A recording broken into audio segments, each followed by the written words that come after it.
உபாகமம் 31:8 வாசிங்க. கர்த்தர் தாமே உனக்கு முன்பாக போகிறவர், அவர் உன்னோடு இருப்பார், அவர் உன்னை விட்டு விலகுவதும் இல்லை, உன்னை கைவிடுவதும் இல்லை, நீ பயப்படவும் கலங்கமும் வேண்டாம். நல்ல கரங்களை தட்டி ஆண்டவருக்கு நம்ம நன்றி செலுத்துவோம். அல்லேலூயா, ஆமென். இன்றைக்கு இந்த வருஷத்துல ஆண்டவர் நமக்கு ஒரு ஆறுதலான ஒரு செய்தியும் ஒரு தைரியமான ஒரு வார்த்தையை நமக்கு கர்த்தர் கொடுக்கிறார். ஆமென். இன்னைக்கு இந்த வருஷத்துல ஆண்டவர் நமக்கு கொடுத்தது 2 காரியம். ஒன்று, ஆண்டவர் நம்மளை ஆறுதல் படுத்துகிறார்.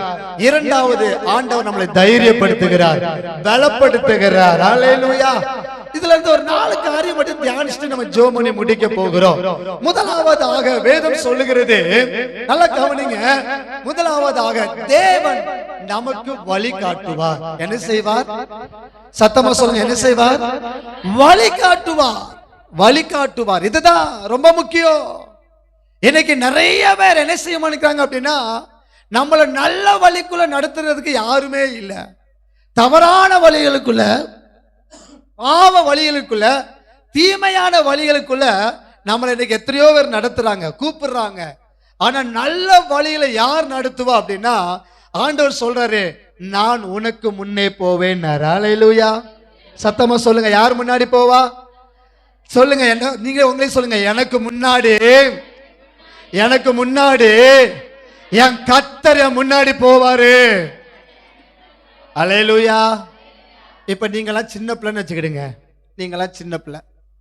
இப்போ உங்க அப்பா முன்னாடி போறாரு, உங்க அம்மா முன்னாடி போறாங்கன்னு வச்சுக்கிடுங்களேன். உங்களுக்கு பயம் வருமா வராதா? சத்தமா சொல்லுங்க. வராது. இப்ப நீங்க முன்னாடி போறீங்க, உங்க அப்பா பின்னாடி வராங்க, உங்களுக்கு பயம் வருமா வராதா? ஏன் வரும்னா, அங்க இருந்து வர துரத்துற நாய் முத யாரெல்லாம் துரத்தும்? உங்க அப்பா. பின்னாடி வர உங்க அப்பாவை துரத்தாது, முன்னாடி போகிற உங்களை தான் துரத்தும்.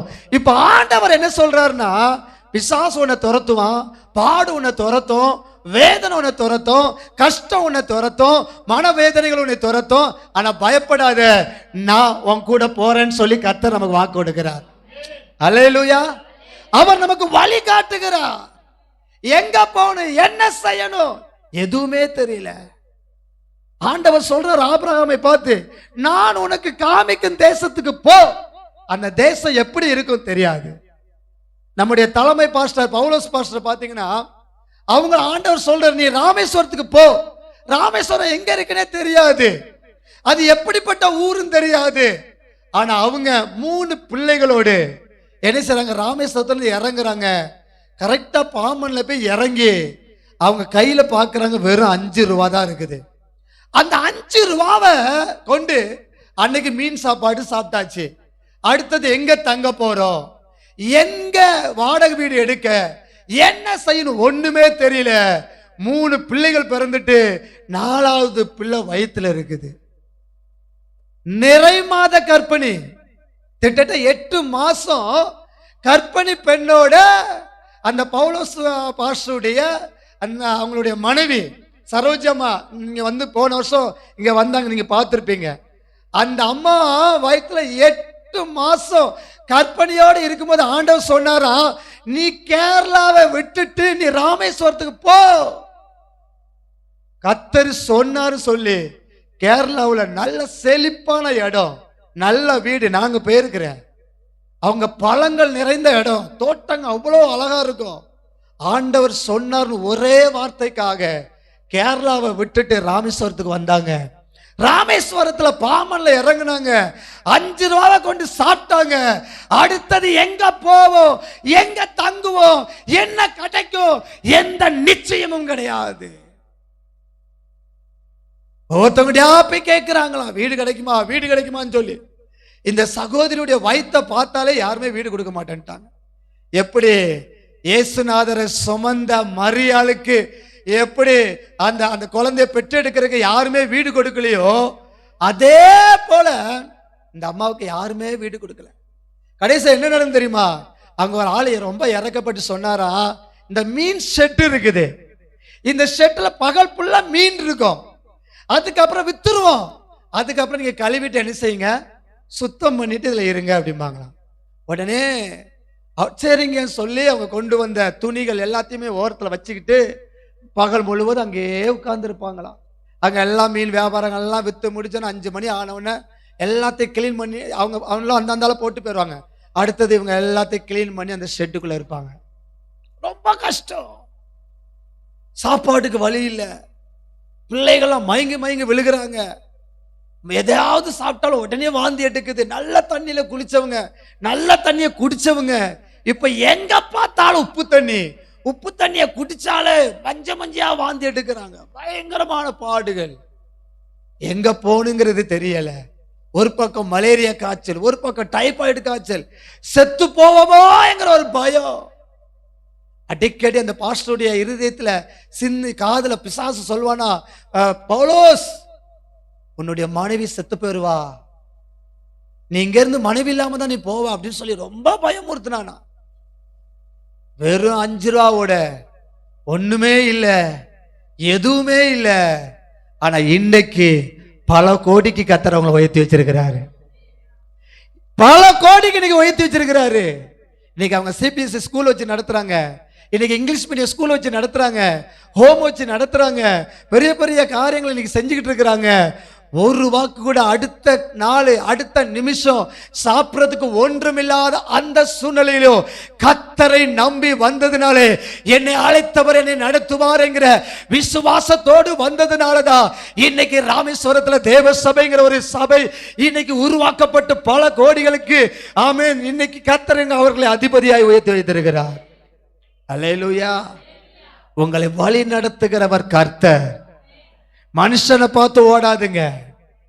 எந்த மனுஷனும் நிரந்தரம் கிடையாது. நம்முடைய பரிசுத்த வேதாகமத்துல பைபிள்ல மெயின் வசனம், அந்த முக்கியமான அந்த நடு அதிகாரம், நடு வசனம் என்ன தெரியுமா? சுவாசம் உள்ள மனுஷனை நம்பாதே. நீங்க ஆதி ஆகமத்திலிருந்து சரி, வெளிப்படுத்தல் கடைசி இருக்கு பாருங்க, அதுல இருந்து நீங்க அப்படி பிரிச்சு பார்த்தீங்கன்னா சென்டர்ல வர்ற அந்த சங்கீதத்துல அந்த வசனம் என்னமா சொல்லுது? மனுஷரை நம்புவதை பார்க்கிலும் கர்த்தர் பேரில் பற்றுதலா இருப்பதே நலம். அதோட அர்த்தம் என்னன்னா, மனுஷரை என்ன செய்யாத, நம்பாத, கர்த்தரை மட்டும் நம்பு. அல்லேலூயா. சொல்றது புரியுதா? பக்கத்துல கையை பிடிச்சு சொன்னாலாம் கேட்க மாட்டாங்க, தட்டி சொல்லுங்க. ஒரு தட்டுங்க. வலிக்கலையா உங்களுக்கு? தட்டுங்க. தட்டி சொல்லுங்க. ஆமென். கர்த்தரை நம்பு, கர்த்தரை நம்பு.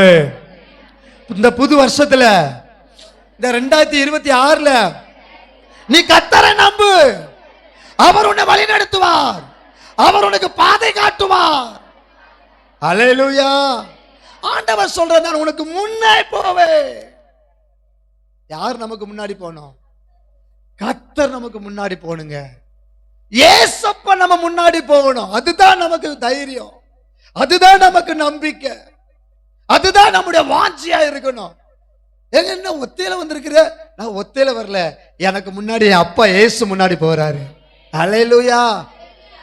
இவ்வளவு இருட்டுல வந்திருக்கிற, இவ்வளவு கஷ்டப்பட்டு வந்திருக்கிற, இவ்வளவு பாடுகளுக்கு வழியா வந்திருக்கிறிய, நான் வரல, என் அப்பா எனக்கு முன்னாடி போறாரு, அவருக்கு பின்னாடி நான் வந்துகிட்டு இருக்கிறேன். அல்லேலூயா. அப்போ நம்மளை வழி நடத்துகிறவர் நம்முடைய ஆண்டவர்.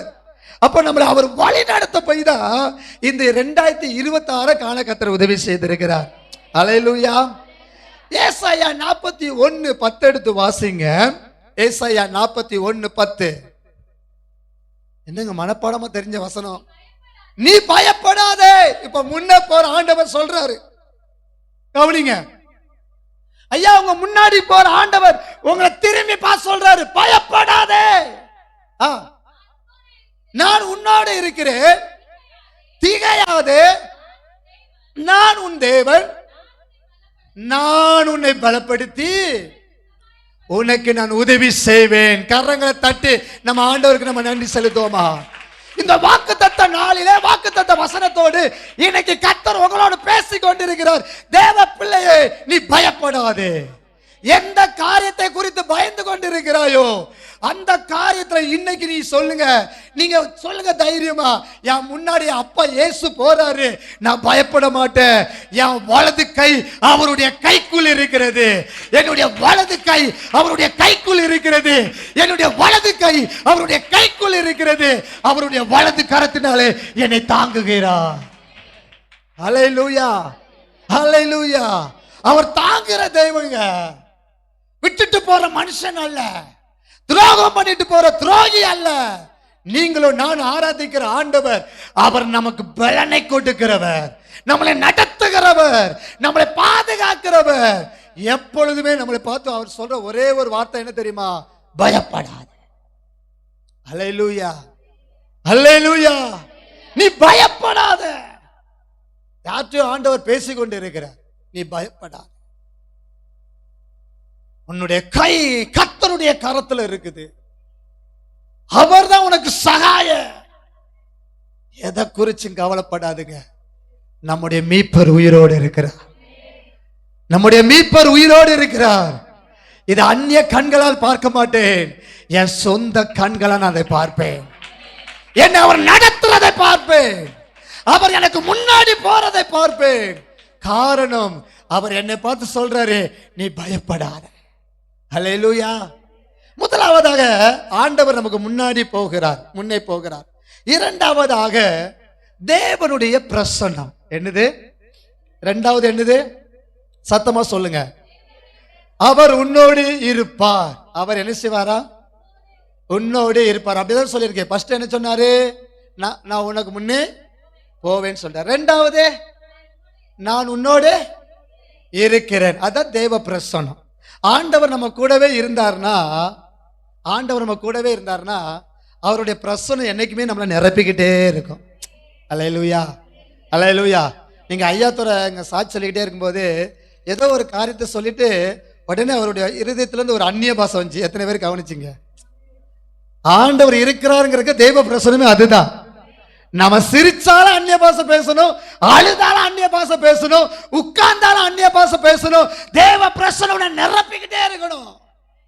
அதுதான் கர்த்தர் உங்க கூட இருக்கிறாருங்கிற அடையாளம். ஆமென். கர்த்தர் உங்க கூட இருக்கிறாரு. எதனால நான் அறிவேன்? என் மேல ஒரு பிரசன்னம் இருக்குது. அவருடைய மகிமை என்ன நிரப்பி இருக்குது. எனக்கு விரோதமா செய்வன வச்சு பார்க்கிறான், எனக்கு விரோதமா மந்திரம் வச்சு பார்க்கிறான், எனக்கு விரோதமா ஏவுதல் வச்சு பார்க்கிறான், எனக்கு விரோதமா மந்திர பொம்மைகளை உருவாக்குறான், தகடுகளை உருவாக்குறான், என்னெல்லாமோ பண்ணி பார்க்கிறான். ஆனா ஒன்று மட்டும் புரிகிறது, இந்த லாசருவை மேற்கொள்ள முடியவில்லை என்றால் ஒன்று புரிந்துக்கோ, இந்த லாசருக்குள்ளே தேவ பிரசன்னம் இருக்குது. அல்லேலூயா. எனக்குள்ள தேவ பிரசன்னம் இருக்குது, உங்களுக்குள்ளேயே தேவ பிரசன்னம் இருக்குது. தேவ பிள்ளையே, தேவனோட கொடுத்த பரிசுத்தத்தை, தேவனோட கொடுத்த ஆமென் அந்த பிரசன்னத்தை, மகிமையை எந்த சூழ்நிலையிலும் விட்டுறாத. அல்லேலூயா. ஆண்டவர் சொல்றாரு, நான் உன் கூடவே இருப்பேன். அல்லேலூயா.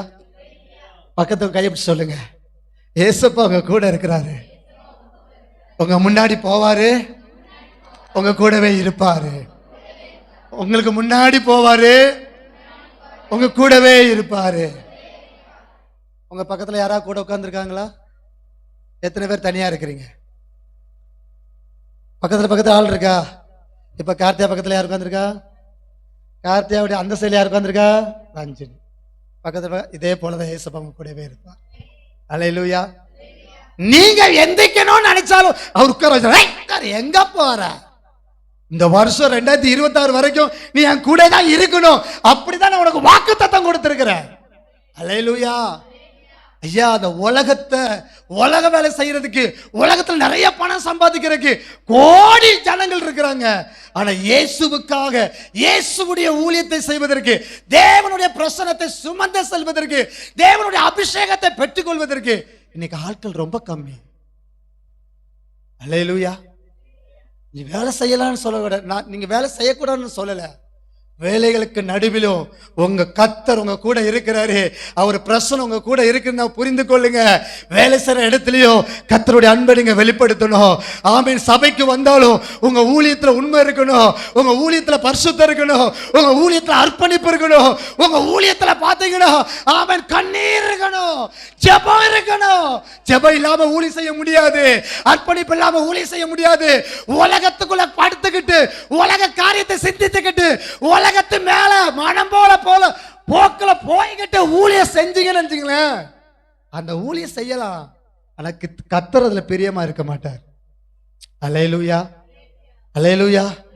நீங்க உலகத்துல இருந்தாலும் உலகம் உங்களை மேற்கொள்ளக்கூடாது. அல்லேலூயா. பிரதர், சிஸ்டர், அவங்க எப்படி இருக்கிறாங்க சிஸ்டர்? பிரதர், அவன் எப்படி இருக்கிறான்? இதே மாதிரி தான் நானும் வாழணும். அடுத்தவனை பார்த்து நம்ம வாழக்கூடாது, அடுத்தவன் நம்மளை பார்த்து வாழணும். அல்லேலூயா, அல்லேலூயா. சொல்றது எத்தனை பேருக்கு புரியுது? ஐயா, ஒரு சட்டையை பட்டனை கலத்து போட்டுக்கிட்டு ஒரு 2 பவுண்ட் செயினை போட்டுக்கிட்டு நடந்தா இதுதான் பந்தா வாழ்ந்தா இவனை மாதிரி வாழணும்னு நினைக்கிறிய? ஐயா, ஜீவன் போனா அவன் கழுத்துல இருக்கிற செயினுக்கு மதிப்பு இருக்கு, ஆனா அவனுக்கு மரியாதை இல்ல.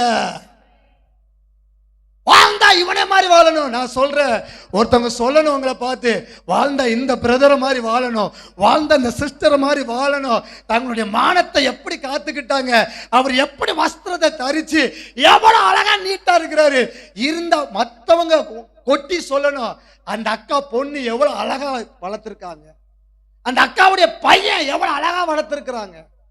முடிவெட்டுலையும் சரி, அவனுடைய நடக்கையிலும் சரி, அவனுடைய உடைக்கையிலும் சரி, அவனுடைய பரிசுத்தத்திலும் சரி, மற்றவனை பார்க்காத உன்னை அழைத்த கர்த்தரை பாரு, உன் மேல இருக்கிற பிரசன்னத்தை பாரு, உன் மேல இருக்கிற அபிஷேகத்தை பாரு. உன்னை அழைத்தார் பாரு, உன் மேல அபிஷேகத்தை ஊட்டினார் பாரு, உங்க மேல ஊழியத்தை வச்சார் பாருங்க, அவரை பார்த்து நீங்க ஓடணும். அல்லேலூயா, அல்லேலூயா. அஜித் மாதிரி முடி வெட்டணுமா, விஜய் மாதிரி முடி வெட்டணுமா, ரஜினி மாதிரி முடி வெட்டணுமா, நயன்தரா மாதிரி முடிவெட்டணுமா? இன்னைக்கு நிறைய சினிமா நடிகளை பார்த்துக்கிட்டு அவன் அங்கங்க ஓட்ட போட்டுட்டு அலைகிறான். அல்லேலூயா. ஆமா, ஆம்பளைகளே இப்ப 4 இடத்துல ஓட்ட போட ஆரம்பிச்சிட்டான். நிறைய பொம்பளை பிள்ளைகள் உதடலாம் நாக்கிலலாம் ஓட்ட போட ஆரம்பிச்சுட்டு கவனம். அல்லேலூயா, ஆமென்.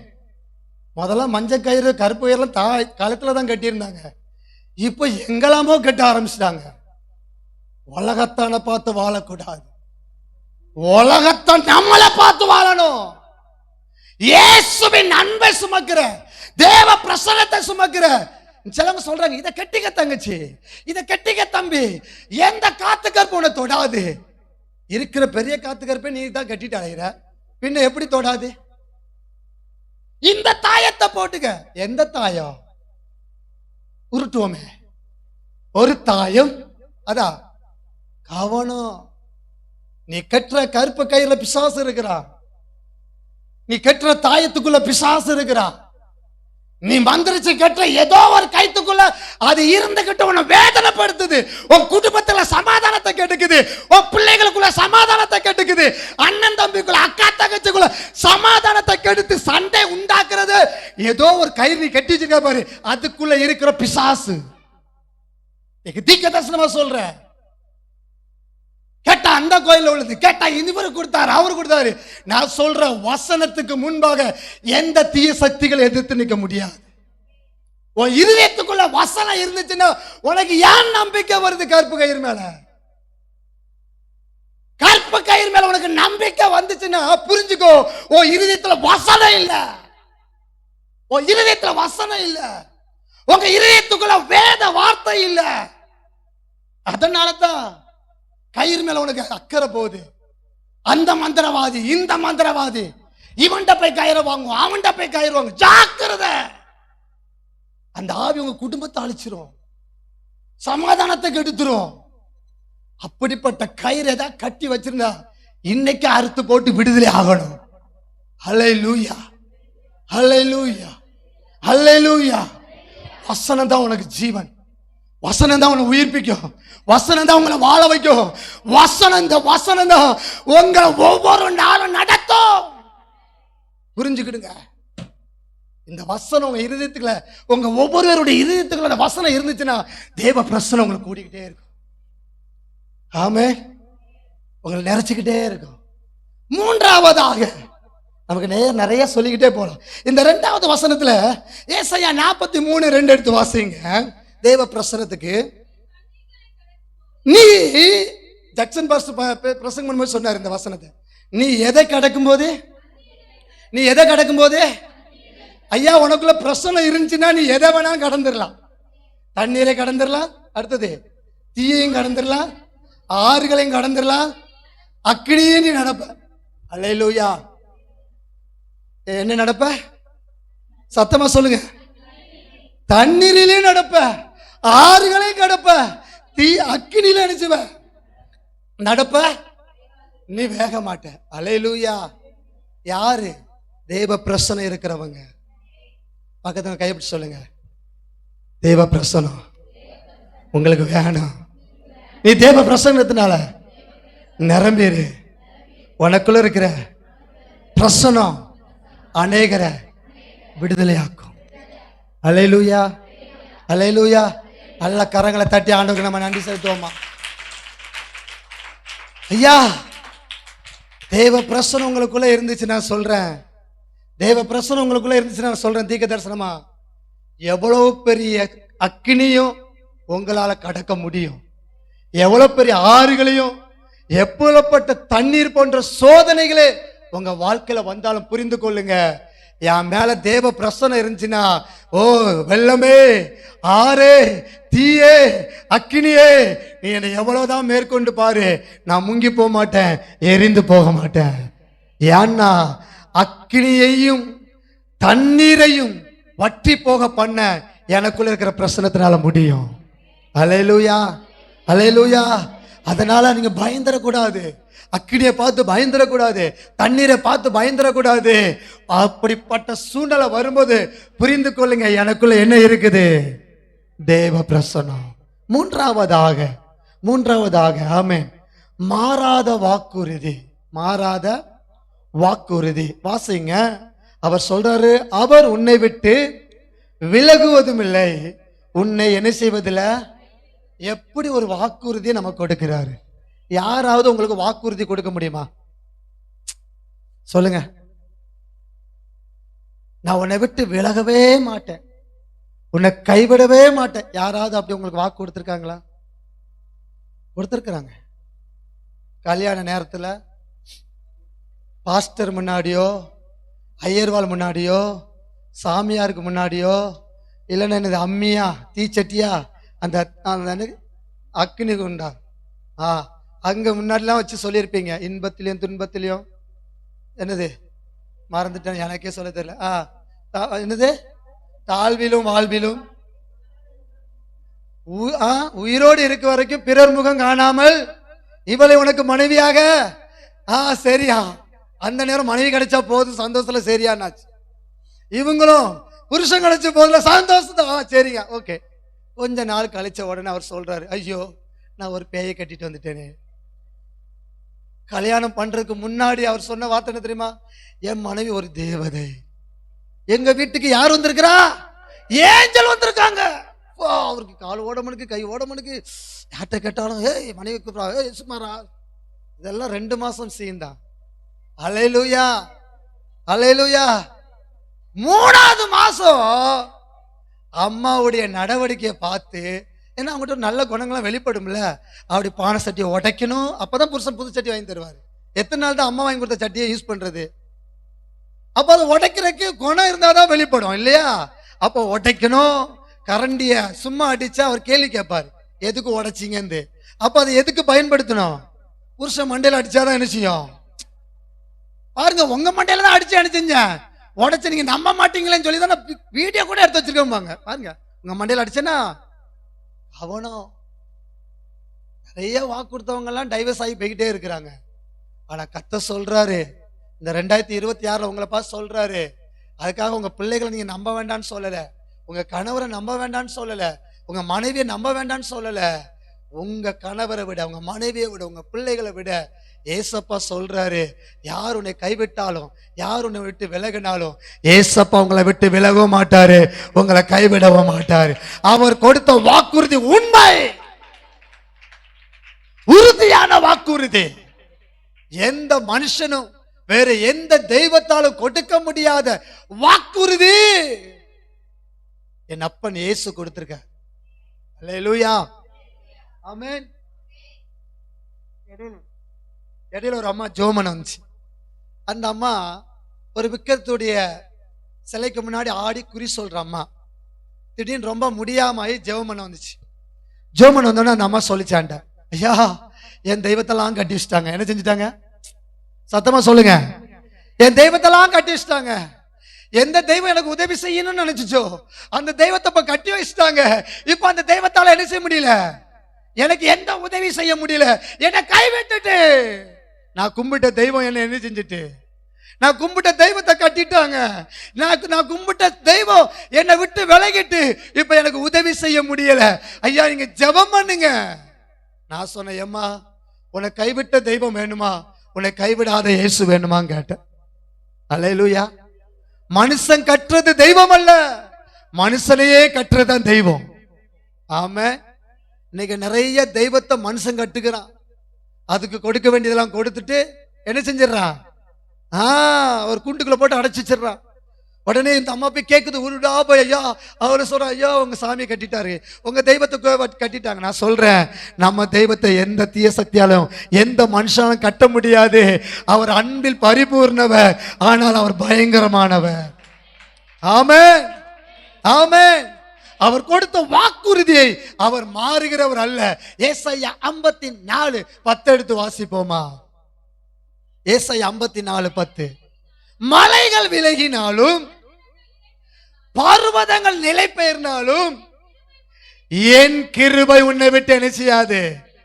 சத்தமா சொல்லுங்க, என் கிருபை உன்னை விட்டு விலகாது. இது கிருபையின் ஆண்டு. ஆமென். ஆண்டவர் நம்ம சபை கொடுத்த ஆண்டு என்ன ஆண்டு இது? ஆமா, போன வருஷம் அதிசய ஆண்டு. இந்த வருஷம் ஆண்டவர் கொடுக்கிறார். என்ன கொடுக்கிறாரு? கிருபையின் ஆண்டு. ஆண்டவர் சொல்றாரு, நீ மலை போல நம்பி இருக்கிற பாரு. சிலவங்க தொழில மலை மாதிரி நம்பி இருப்பாங்க. இந்த கம்பெனில வேலை கிடைச்சிட்டு சாகர வரைக்கும் என்ன செஞ்சிடலாம். நம்ம லிங்க்ல ஒரு சிஸ்டர் லைன்ல ஒரு லிங்க்ல ப்ரேயருக்கு வருவாங்க. அவங்க அப்படிதான் சொன்னாங்க, பிரதர் நான் எப்போ படிச்சு முடிச்சவொடனே எனக்கு வேலை கிடைச்சிட்டு, அப்போ 15,000 ரூபாய்க்கு நான் என்ன செஞ்சேன், ஐடி கம்பெனில போய் வேலைக்கு போனேன்.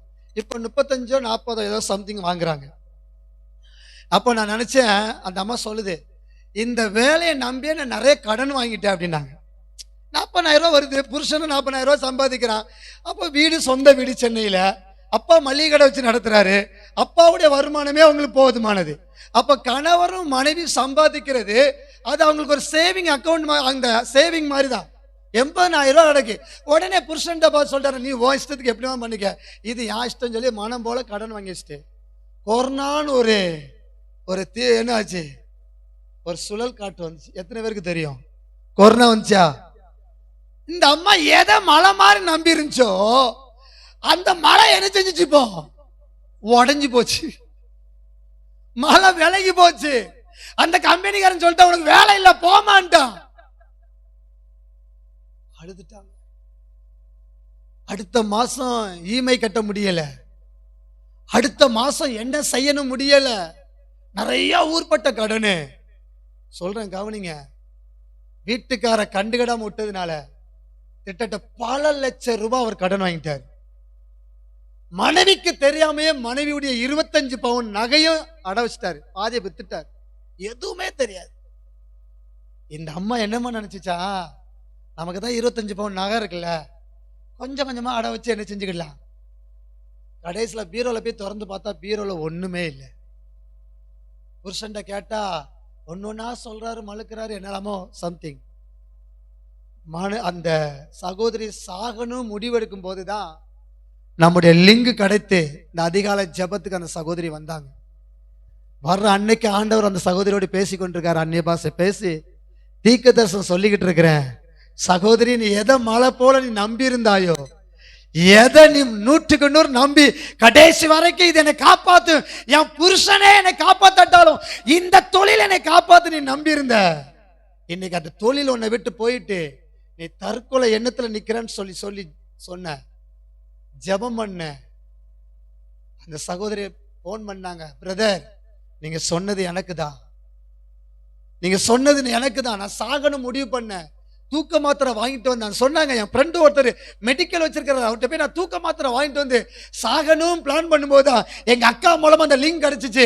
சரி இந்த பிரேயர்லயே அட்டெண்ட் பண்ணிட்டு அடுத்த சாகலாம் பிளான் பண்ணேன். ஆனா நடந்த விஷயம் என்ன தெரியுமா? சாக கூடாதுன்னு சொல்லி அவங்க பிளான் பண்ணி முடிவெடுத்து கடைசியில என்ன நடந்தது, அந்த சகோதரிக்குள்ள அந்த தற்கொலை என்ன மாறியது. கொஞ்சம் கொஞ்சமா கடன்லாம் அடைச்சு இன்னைக்கு மறுபடி வேற கம்பெனில வேலை கிடைச்சு இன்னைக்கு கர்த்தர் அவர்களை ஆசீர்வதித்திருக்கிறார். அல்லேலூயா.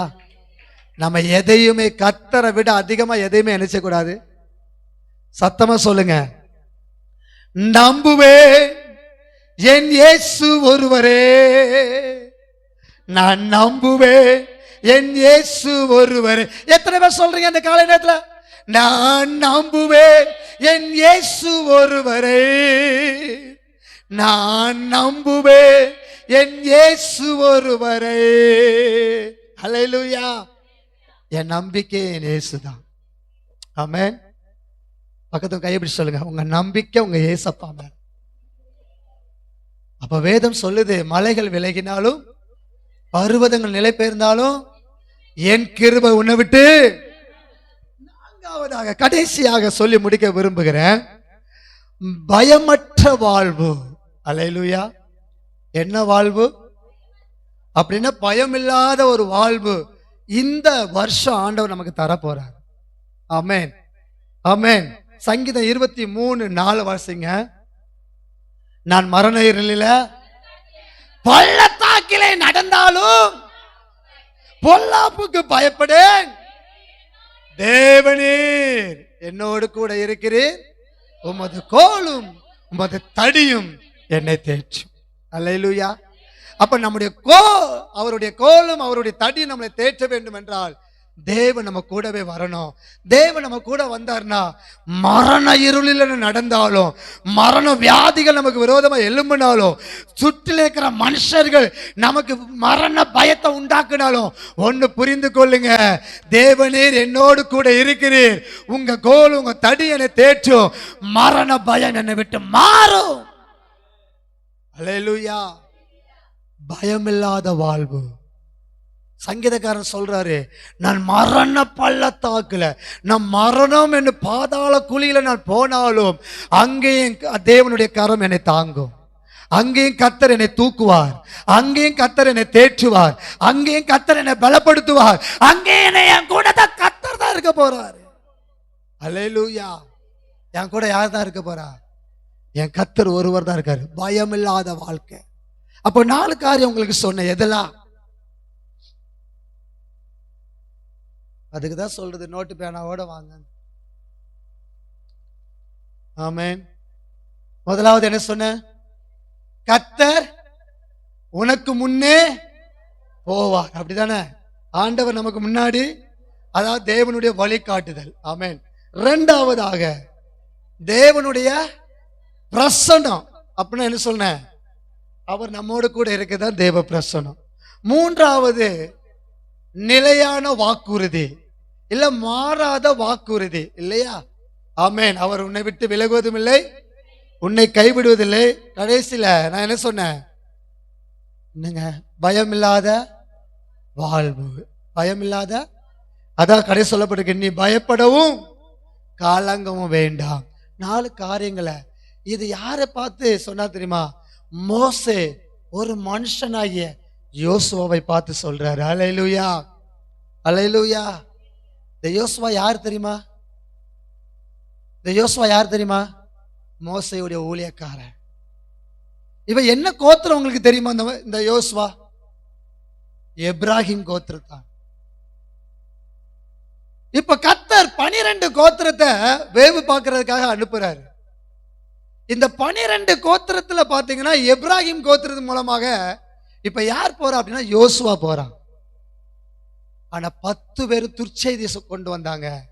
இந்த யூதா கோத்திரமும் இந்த எப்ராஹிம் கோத்திரமும் வந்து சொல்லுது, இது நல்ல தேசம், இந்த தேசத்துல நம்ம வாசம் பண்ணலாம். அல்லேலூயா. என்ன தேசம்லாம் சொல்லுது? யூதா கோத்திரமும் காலேப் வந்து என்ன கோத்திரம்? யூதா கோத்திரம். யூதா கோத்திரம் சொல்லுது, எப்ராஹிம் கோத்திரம் சொல்லுது, நீ என்ன இந்த தேசம் நல்ல தேசம், இந்த தேசத்துல நம்ம வாழலாம். ஐயா, இந்த எப்ராஹிம் யாருங்க? யோசேப்புடைய இளைய குமாரன். யோசேப்புக்கு 2 பிள்ளைகள் பிறந்தது. ஒருவன் பேர் மனோசே, இன்னொரு பேத்தன் பேரு எப்ராஹிம். இந்த யாக்கோபு ஆசீர்வதிக்கும் போது மூத்தவனை இங்க நிற்க வைக்கிறாங்க, மனாசை எங்க நிக்க வைக்கிறாங்க? வலது பக்கம் நிக்க வைக்கிறாங்க, எப்ராஹிமை இடது பக்கம் நிப்பாட்டுறாங்க. இப்போ யாக்கோபு எப்படி ஆசீர்வதிக்கிறார் தெரியுமா? இந்த கையை எடுத்து எப்ராஹிம் தலையில வச்சுட்டு இந்த கையை எடுத்து போய் யார் மேல வைக்கிறார்? உடனே யோசேப்பு தடுக்கிறான். அப்பா அப்படி அல்ல, இதை இங்கதான் வைக்கணும். அவர் சொன்னார், எனக்கு தெரியும்டா, என் பிள்ளை ஆசீர்வதிக்கிறதுக்கு எனக்கு தெரியும். உடனே போறாரு, வலது கையை நேர எப்ராஹிம்ல வச்சு இடது கையை நேர மனோசே மேல வைக்கிறாரு. எப்ராஹிமுடைய வம்சம் பெருக ஆரம்பிச்சது. எப்ராஹிமுடைய வம்சத்தை கர்த்தர் நேசிச்சாரு, ஆசீர்வதிச்சாரு. அவன் பலத்த ஜாதியாய் மாறினான். அல்லேலூயா. யோசேப்பு ஒரே ஒரு காரியம் சொன்னான், என் தேவன், நான் அடிமையா இருக்கிற இந்த தேசத்திலே தேவன் என்னை பழுக பண்ணினார், பெருக பண்ணினார் என்று சொல்லி அவனுக்கு எப்ராஹிம் என்று பெயர் வச்சாரு. தேவ பிள்ளையே, நீ இருக்கிற இந்த உலகம் அடிமைப்படுத்தப்பட்ட ஒரு அடிமையான இந்த உலகத்துல இருந்தாலும் இந்த உலகத்துல கர்த்தர் உங்களை பெருக பண்ணுவதற்காக, உங்களை ஆசீர்வதிப்பதற்காக தான் கர்த்தர் உங்களை வச்சிருக்கிறாரு. அல்லேலூயா. நீ எப்ராஹிம், ஆண்டவர் சொல்றார், எப்ராஹிமே உன்னை நான் எப்படி மறப்பேன்? எப்ராஹிமே நான் உன்னை எப்படி கைவிடுவேன்? இன்னைக்கு ஆண்டவர் இந்த அதிகாலை ஜெபத்துல இணைந்திருக்கிற, ஆமென் ஸ்தோத்திரம், இந்த இந்த ஆசீர்வாதமான இந்த வாக்குத்தத்த கூட்டத்துக்கு வந்திருக்கிற தேவ பிள்ளையே, உன்னை பார்த்து கர்த்தர் சொல்றாரு, எப்ராஹிமே நான் உன்னை மறப்பதில்லை. எப்ராஹிமே நான் உன்னை என்ன செய்வதில்லை? கைவிடுவதில்லை. உனக்கு நானே வழிகாட்டி, உன் கூடவே நானே இருப்பேன். நான் உன்னை விட்டு விலகுவதில்லை, உன்னை கைவிடுவதில்லை. உனக்கு நான் வாக்குறுதி கொடுக்கிறேன். நீ யாரை குறித்து பயப்படாத, நீ யாரை நினைத்து கலங்காத. உனக்காக யுத்தம் பண்ணக்கு நான் இருக்கேன். அல்லேலூயா, அல்லேலூயா, அல்லேலூயா. நல்ல கரங்களை தட்டி ஆண்டவருக்கு நம்ம நன்றி செலுத்துவோமா? அந்த எப்ராஹிமுடைய கோத்திரத்தில் வந்தவன் தான் யோசுவா. இப்ப இந்த யோசுவா பாத்தீங்கன்னா அவனுக்கு ஒன்னே ஒண்ணு தெரிஞ்சது. இப்ப நம்ம சின்ராசு நான் என்ன சொன்னாலும் செய்யறான் பாத்தீங்களா? இதே மாதிரிதான். கிணத்துல குதினா குதிச்சிருவான், ஆத்துல குதினா குதிச்சிருவான். நீச்சல் தெரியாது, அதெல்லாம் தெரியாது, பாஸ்டர் சொல்லிட்டாரு. இதே போலதான் யோசுவா அந்த நேரத்தில் இருந்தான். மோசே என்ன சொன்னாரோ அது செய்யறது அவங்க வேலை. யுத்தத்துக்கு போன, சரிங்கய்யா, உடனே எடுத்துட்டு யுத்தத்துக்கு போக ஆரம்பிச்சான். அங்க மலைக்கு வரணும், சரிங்கய்யா, வந்துட்டான். இதுதான். ஆனா மத்த எல்லாத்தையும் நல்லா கவனிங்க, யோசுவாவை விட அறிவுள்ளவங்க நிறைய பேர் இருந்தாங்க, பலன் உள்ளவங்க அதிகமா இருந்தாங்க, நல்ல யுத்த வீரர்கள் அதிகமா இருந்தாங்க, வசதி படைச்சவங்க, ஞானவான், அறிவுள்ளவங்க, எல்லா பெரிய பெரிய நபர்களும் இருந்தாங்க. அவங்க எல்லாரையும் விட்டுட்டு ஏன் கர்த்தர் யோசுவாவை தெரிந்து கொண்டார் தெரியுமா? யோசுவா ஆசரிப்பு கூடாரத்தை விட்டு விலகாதிருந்தான். அர்ப்பணிப்பு இல்லாம வெற்றி கிடைக்காது, அர்ப்பணிப்பு இல்லாம ஆசீர்வாதம் கிடைக்காது. உலகமும் வேணும், உலக பாவமும் வேணும், இயேசுவும் வேணும். இயேசு கொடுக்கிற ஆசீர்வாதம் கிடைக்கவே கிடைக்காது சிஸ்டர், கிடைக்கவே கிடைக்காது பிரதர். நீ தேவ சமூகத்தை உறுதியாய் எப்படி யாக்கோபை போல ஏசப்பாவுடைய காலை பிடிச்சுக்கிட்டு நீர் என்னை ஆசீர்வதிக்காவிட்டா விட மாட்டேன்னு சொல்லி அர்ப்பணிப்போடு ஜெபம் பண்ணி பாருங்க. அப்புறம் தெரியும் எல்லா ஜனங்களுக்கு முன்னாடியும் கர்த்தர் உங்களை உயர்த்தி வைப்பாரு. டேய், இவன் நம்மளை விட சின்ன பையன், இவன் நம்மளை விட அறிவு கம்மி உள்ளவன், இவன் நம்மளை விட வசதி குறை உள்ளவன், இவன் நம்மளை விட அற்பமானவன், ஆனா இவனை கர்த்தர் உயர்த்தி வைத்திருக்காருன்னு சொல்லி எல்லா கண்களும் காணத்தக்கதாக கர்த்தர் உங்களை மேன்மைப்படுத்த முடியும். அல்லேலூயா, அல்லேலூயா. நீதான் யோசுவா. கர்த்தர் சொல்றாரு, நீதான் யோசுவா. உனக்கு உங்களை விட நல்ல படிப்பு, அறிவு, வசதி அடிச்சவங்க எல்லாம் இந்த உங்க ஊர்ல இருக்கிறாங்க. ஆனா கர்த்தர் உங்களை மட்டும் அப்படி சட்டை பிடிச்சு அப்படி தூக்குன மாதிரி தூக்கிட்டாரு. அல்லேலூயா. பாத்தீங்களா, கடல்ல நிறைய மீன் இருக்கும். தூண்டில் எத்தனை மீனுமா அம்பிடும்? ஒரு மீன் தான் அம்பிடும். நீங்க எல்லாம் தூண்டில் மாட்டப்பட்ட, அல்லேலூயா, வலையில மாட்டினதுலாம் எங்கெங்கயோ ஓடிட்டு, வலையில மாட்டினதுலாம் அவுத்துட்டோன்னு ஓடிட்டு, தூண்டில்ல மாட்டினது மாட்டிக்கிட்டு. அல்லேலூயா. இப்பதான் பாதி ஒரு கண்ணு டீப் லைட் மாதிரி மின்னுது. ஆமென். இனி படுத்து எந்திரிச்சு அந்த ஜோக்கை சரி பண்ணாதான் என்ன செய்யும்? நாளைக்கு எரியும். அல்லேலூயா. அப்ப புரிந்து கொள்ளுங்க, நீங்க தான் யோசுவா. ஆமென். இன்னைக்கு கர்த்தர் உங்களை பார்த்து சொல்றாரு, தேவ பிள்ளையே, நீ யோசுவா. உன்னை பார்த்து ஆண்டவர் சொல்றாரு, நீ போ, நீ போ. இதை முடிச்சுட்டு நீ போகும்போது கர்த்தர் உங்க கூட தான் வருவாரு, கர்த்தர் உங்க கூட தான் இருப்பாரு. கர்த்தர் சொல்றாரு, நான் கொடுத்த வாக்குறுதி ஒரு நாளும் மாறாது. கடைசியா சொல்றாரு, நீ யாரை கண்டும் பயப்படாத. அவன் படிச்சவன், அவன் பெரியவன், அவன் பணக்காரன், அவன் அதிகாரி, அவன் பெரிய ஆபீசரு. அவன் ஆபீசரை விட உனக்குள்ள இருக்கிற பிரச்சனை விலை மதிக்க முடியாது. அல்லேலூயா. உன்னை கண்ட அவன் எந்திரிச்சு நிப்பான். எவ்வளவு பெரிய அதிகாரியா இருந்தாலும், எவ்வளவு பெரிய உத்திரத்துல இருந்தாலும் புரிந்து கொள்ளுங்க, நீ அபிஷேகம் பெற்ற தேவ பிள்ளையா இருந்தா உன்னை கண்ட கண்டிப்பா எந்திரிச்சு நிப்பாங்க. ஆமென். யாரும் உன்னை பிரபலப்படுத்த வேண்டிய அவசியமே இல்லை. உங்களுக்குள்ள இருக்கிற அபிஷேகமே உங்களை பிரபலப்படுத்தும். எல்லாரும் எத்தனை பேரு ஆமென் தேவ சமூகத்தில் உங்களை ஒப்பு கொடுக்க விரும்புறீங்க?